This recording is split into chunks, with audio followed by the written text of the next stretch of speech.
चलिए, तो हमारा नेक्स्ट टॉपिक चलता है पटाऊ संलक्षण, है ना। PATAUS सिंड्रोम, पटाऊ सिंड्रोम, है ना। तो यहाँ पर देखिएगा कि इसकी शुरुआत कहाँ से होती है। इसकी शुरुआत हुई कि खोज किसने की।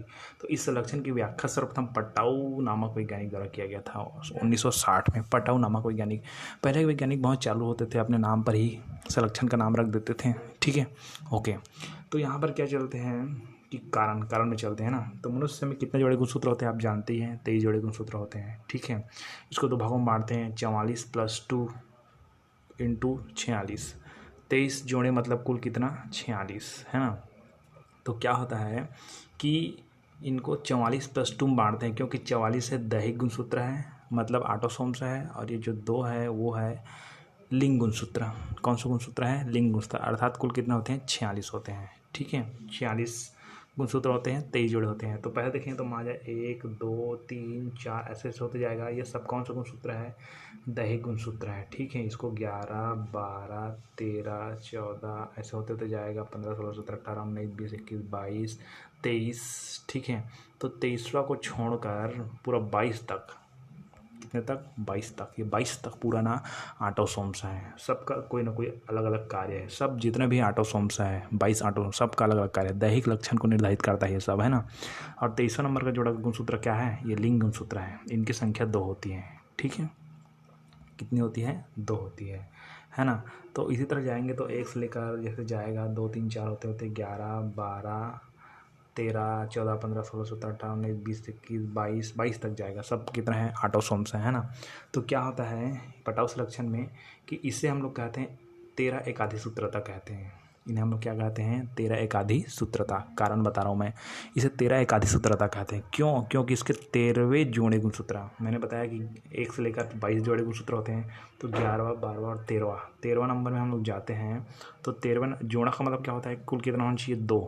जोड़ा का मतलब कितना होता है? 2। तो इसमें इसे 13 एकाधी सूत्रता कहते हैं, क्योंकि इसके 13वें जोड़े गुणसूत्र में 2 की जगह कुल कितने? 3 गुणसूत्र पाए जाते हैं, ठीक है। यानी इसमें 44 की जगह, कितने की जगह?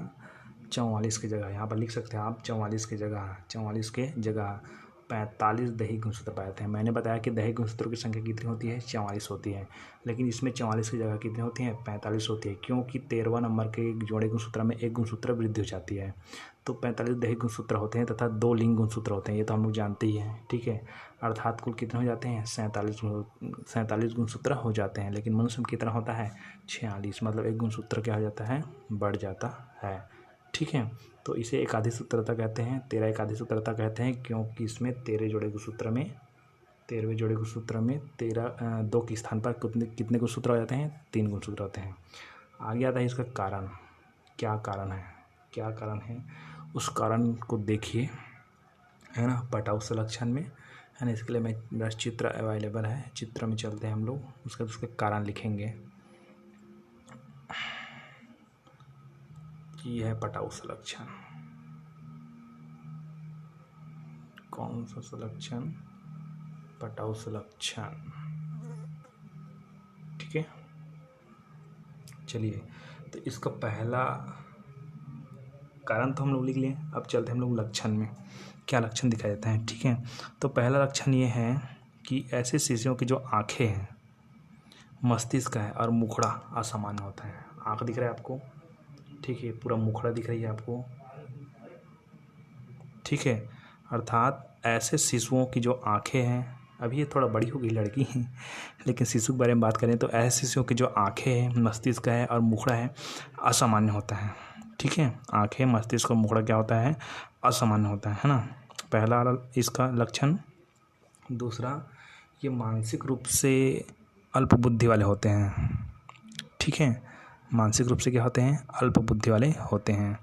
तीसरा लिख देना आप कि ये शिशु हृदय में खराबी वाला होता है। हृदय में खराबी वाला होता है, ठीक है, ओके। ये और लिख देना नॉर्मल, ठीक है। चलिए, इतना ही चल जाएगा। और एक और जानकारी देता हूँ कि ऐसे जो बच्चे होते हैं, इसकी जो जीवन अवधि है लगभग 4 माह की होती है। 4 माह ही जीवित रह पाता है ज़्यादा से ज़्यादा, ठीक है। लेकिन यहाँ पर इसका जो इमेज दिया है, इस इमेज में ज़्यादा उम्र बता दी गई है, लेकिन 4-5 माह होता है इसका जो जीवन चक्र है। ठीक है। हाँ, पटाऊ संलक्षण के जस्ट बाद आएगा क्राई टू कैट संलक्षण। कौन सा लक्षण आएगा? क्राई टू कैट। तो इसको मैं दोनों को एक साथ ही बता रहा हूँ। ठीक है। क्राई टू कैट संलक्षण, क्राई टू कैट संलक्षण में क्या होता है उसको देखिएगा, है ना। ठीक है। इसका डिटेल ये है कि इसकी खोज के बारे में मत जानिए, डायरेक्टली हम लोग चलते हैं कारण में। किस में चलते हैं? कारण में। ठीक है। क्या कारण था इसका, है ना।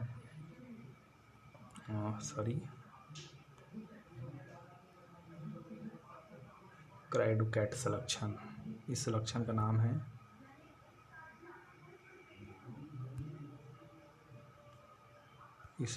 नाम है क्राई टू कैट संलक्षण।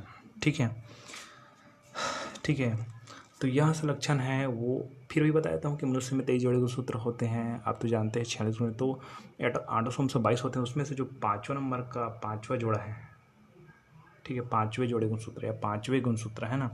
5वें गुणसूत्र के जो क्रोमेटिड है, ये क्रोमेटिड क्या है? गुणसूत्र संरचना ऐसी होती है। ठीक है। गुणसूत्र ऐसा होता है। तो ये जो गुणसूत्र की जो भुजा है, गुणसूत्र क्या है? भुजा। उस भुजा को हम लोग बोलते हैं क्रोमेटिड। और इसी क्रोमेटिड में क्या पाता है? जीन्स पाई जाती है। क्या पाई जाती है? जीन्स पाई जाती है। ठीक है। गुणसूत्र में, तो गुणसूत्र के क्रोमेटिड से उसमें कुछ भाग का क्या होता है? विलोपन। इसके लिए आप जीन बीन में पढ़ चुके हैं विलोपन क्या है। गुणसूत्र के एक खंड का टूट कर दूसरे गुणसूत्र में जाना।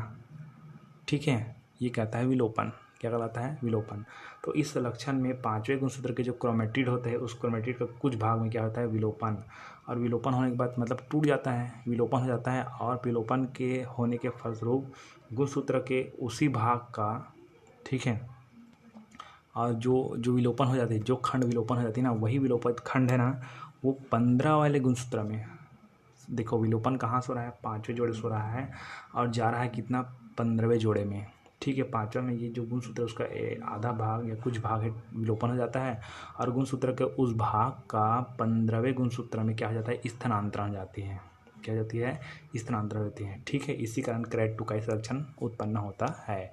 यह संलक्षण 5वें गुणसूत्र की क्रोमेटिड में उसके कुछ भाग के विलोपन तथा गुणसूत्र के उस भाग का 15वें गुणसूत्र में स्थानांतरण के कारण विकसित होता है। अर्थात 5वें नंबर का जो गुणसूत्र होता है, उनके जो भाग उसका टूट कर 15वें जोड़े गुणसूत्र में चला जाता है। ठीक है। यही कहते हैं क्राइड डू कैट संलक्षण। कैट मतलब क्या होता है?